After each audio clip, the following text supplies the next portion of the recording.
This is one of my former business locations at the time. Neil Shelton calls his story Growing Up Mayberry, but it's really more reminiscent of another TV show, The Twilight Zone.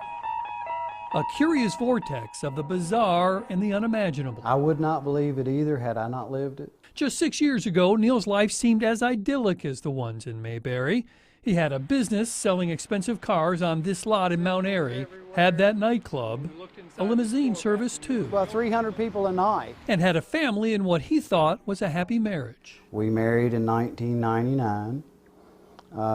Never any arguments. Until, he says, someone started embezzling from the car business and his wife soon filed for divorce. Well, that story happens every day in almost every town.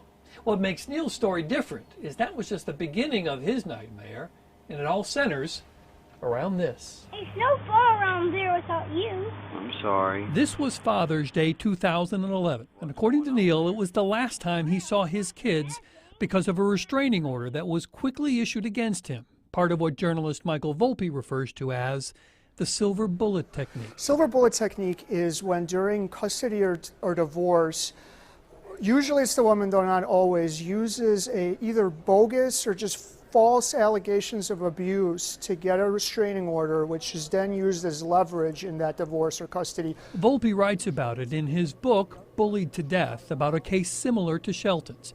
And he says it's increasingly becoming the legal weapon of choice. Look, it's not called a silver bullet technique because it happens a few times a year. It's called a silver bullet technique because it's prevalent enough that they have a term for it. What shocks Volpe is that the restraining order kept getting reissued for years. He's never been arrested for domestic violence. There's no evidence of domestic violence. There was even testimony to that in court, and the state did an assessment of Neil. They determined that he was not a threat to his children either. And I think about a month ago, a judge who's out of the county finally said none of these restraining orders should have ever been granted. Neil was more than alienated. His wife swore out a series of complaints on him. And one day I got arrested 3 times. But he was never convicted, even when he was put in jail over this letter that threatened to kill his wife's attorney, which Neil swears he never wrote. When Neil got out of jail, his next fight was to stay out of a mental institution.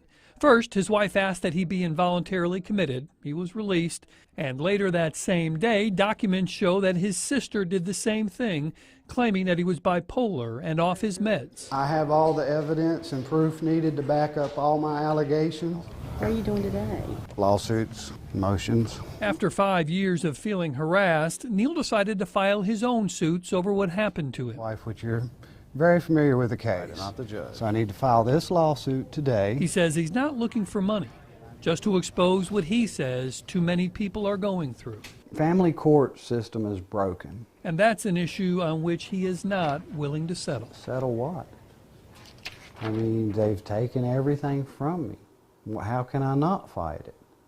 My only choice would have been to give up and run away. Can you give up on your children? That's the only thing I care about.